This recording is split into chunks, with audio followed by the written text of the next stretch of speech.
So I'm trying to square up the posts for all the posts for the house. And I bought this beam cutter to do it, thinking that that would make a nice square cut on the end, but it's not. I don't even know if it's any better than using a chainsaw freehand, to be honest. Because it's so long, it cuts on an angle. I've adjusted this plate multiple times. Doesn't seem to work very well. I even took this square and I'm butting this up against the square, and I'm even screwing this square down so it doesn't move at all, and it still won't cut a nice flush cut at the end. I still have to shave it off with this thing, just like I did for my sauna, which kind of sucks. I think this was like 150 bucks or something, and it's not really proving any better than a chainsaw freehand. But I'm continuing to use it to see if I can get the hang of it or do something different. I don't know. But I'm squaring up one side of all of these posts, and then we're going to put that on the bottom and lift it up, and that's going to be the bottom of the post. And then the top, I'm just measuring these 9 feet, all of them, even though I'll show later that the ones on the curb, the outer wall, are going to be a little bit shorter than the ones on the inside, because the inside doesn't have that 8-inch curb, so they'll be 8 inches less. But also I want to make these longer than they need to be, because there's going to be an LSL beam going on the top of these posts, and that's what's going to carry the load of the house. And all these posts are about 10 feet apart, although where my door is, I'm going to put one on either side just to be make it look cool, you know, to balance it out. So every 10 feet there's going to be a post, so I made the doors against that 10-foot post, and it worked out in both cases. And then 3 feet away from that one, I put another 8-inch post. Screwing this square on, cutting this, looking at it, seeing that it's wrong, and then trying to feather it out to make it as flat as possible. I don't have any other good way to do this. I think a Sawzall is not going to do it because it's such a thin blade. It's going to start wandering. And I should have asked, my one buddy has a large skill saw that will cut, I believe, 4 inches. So I should have got that and then cut 4 inches, turn the thing around and cut again. Maybe that would have worked better, I don't know. I think they do make an 8-inch skill saw that will cut 8 inches with a giant 16-inch blade, but I want to say it's over $1,000, so we're gonna make do. I'm also spraying this with a bar chain oil before I get started because it doesn't have an oiler.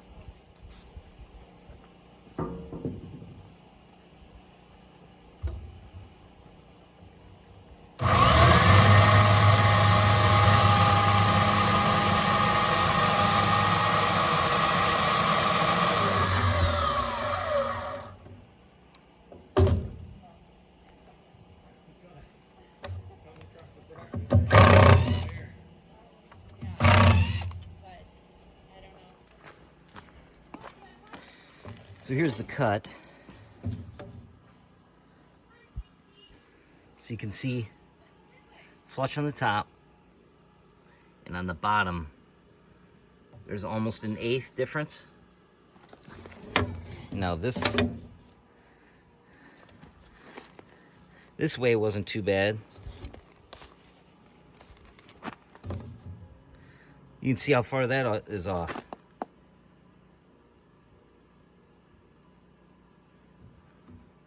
That's over an 1/8 inch. So yeah, not too impressed with this thing. So we started at 9 to put these posts up, and don't be fooled by that one, because that one ain't done. We actually have to take it down. So we have this many done, none, because we were using that Prezi saw and it doesn't cut flat. So we literally been trying to figure something out to cut it flat all day long. First we tried to tweak each board meaning shaving it off with the saw and stuff, with the chainsaw. But we couldn't get them level, and when we did, it would be like a 1/4 inch gap underneath the board. I can show you on this one. This one's level, and you can see the gap, which a little bit of a gap is going to happen, but not, you know, almost a 1/4 inch. So this is what we finally came up with. I'm sacrificing this beam, and we squared up 2 2x4s, screwed them in really well, and then we put the beam we want cut on top. And then we also have these scabs here to keep it straight.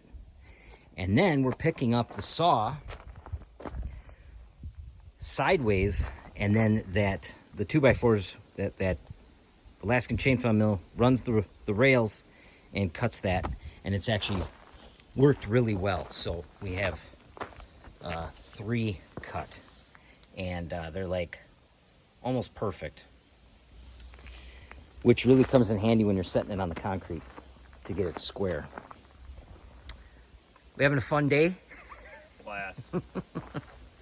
So we've gotten like hardly anything done other than figuring out how to cut the beams, because now we got to level them up, and we'll see how that goes. But we'll have to do that some other day.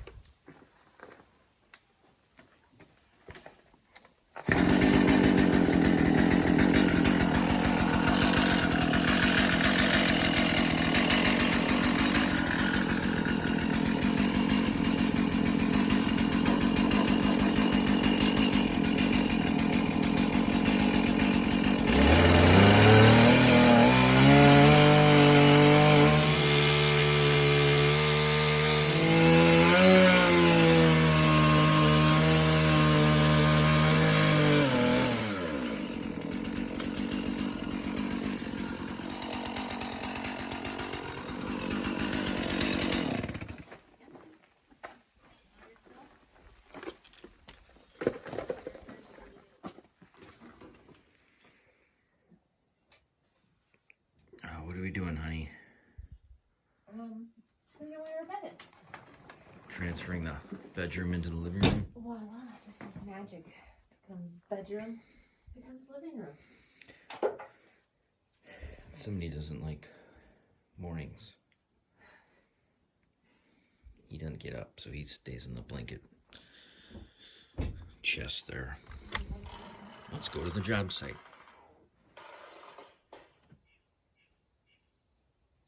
Well, this is all we got done yesterday. Most of the outer post laying on the ground with the one side cut at a nice square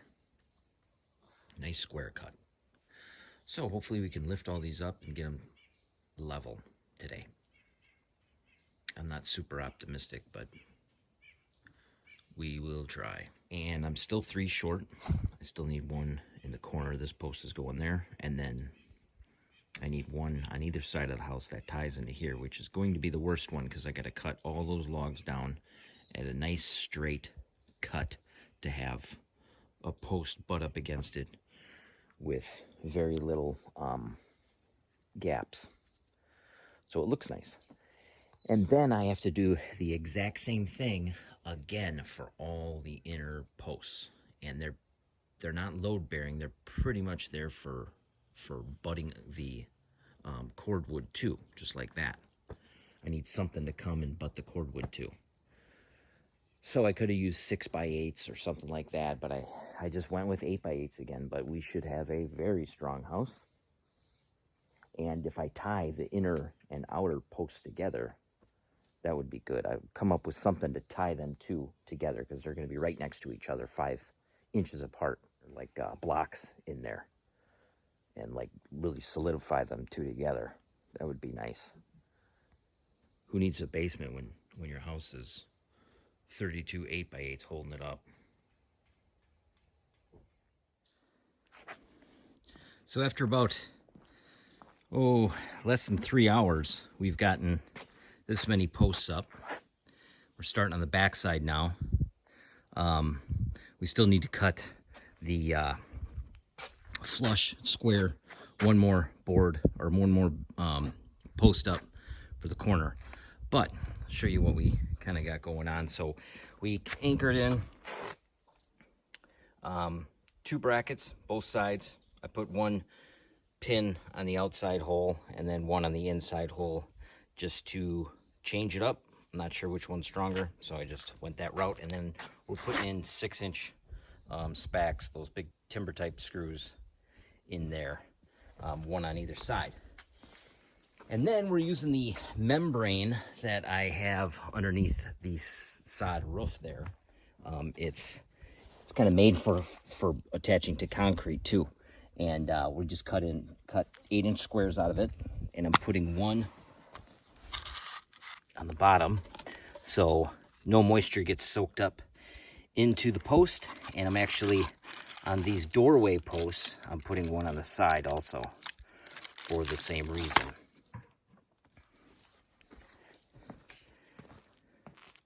So I'm putting this post all the way to the ground, so I have something to attach the door to the entire length instead of setting the post on top of the curb.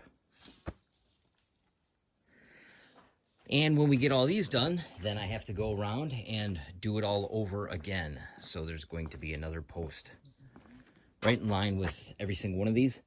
And I have to cut 11 more 8x8s to have enough to finish up.